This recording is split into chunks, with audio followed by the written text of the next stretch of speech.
and I'm so proud of him. I want to also say a big thank you to Team LH for sticking with me all these years,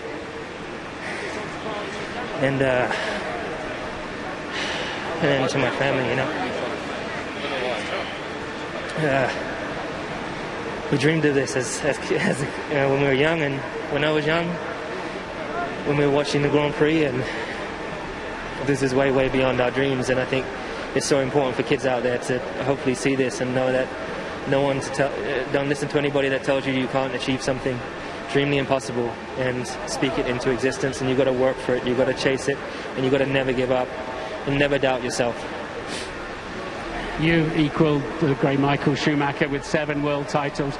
That was a drive Michael Schumacher or any other the truly great Formula One drivers in our 70-year history would be proud of. Thank you. I mean, today we knew coming here it was already such a difficult weekend. We weren't really massively disappointed with our qualifying position. We knew that we were kind of on the back foot, and we did the best we could. But then we learned a lot. You know, this is what we do as a team. You know, like there's no blame game.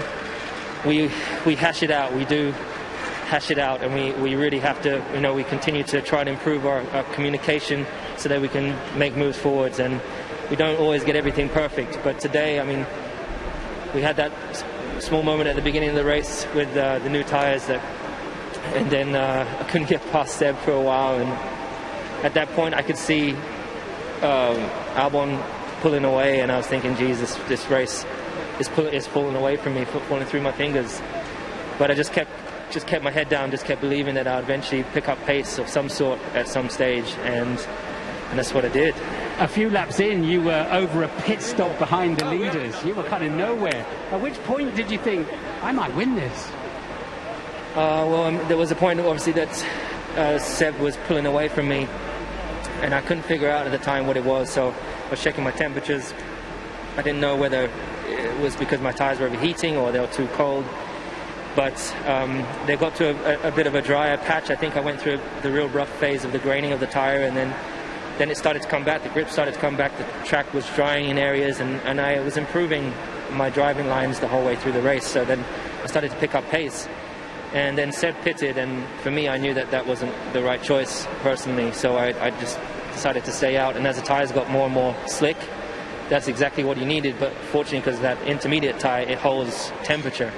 If I went out on new slicks, I wouldn't have made it round, but it was the best decision. Yeah, your tyres are slick, they are naked, they are bald sitting there, but yeah. You overruled the team in the end. You didn't fancy splashing down a wet pit lane. You thought you could get it. I don't know how you did. Well, we thought you could get it to the end. Well, you remember I lost the World Championship in the pit lane. Yeah. So I learned my lesson from 2007, that's for sure. And I felt like I really had it under control, and the grip was feeling good, and I was going to deal with the rain if it dropped. But well, congratulations, thank you. Tens of millions of people around the world loved that race, and all of you put on a great show. Of course,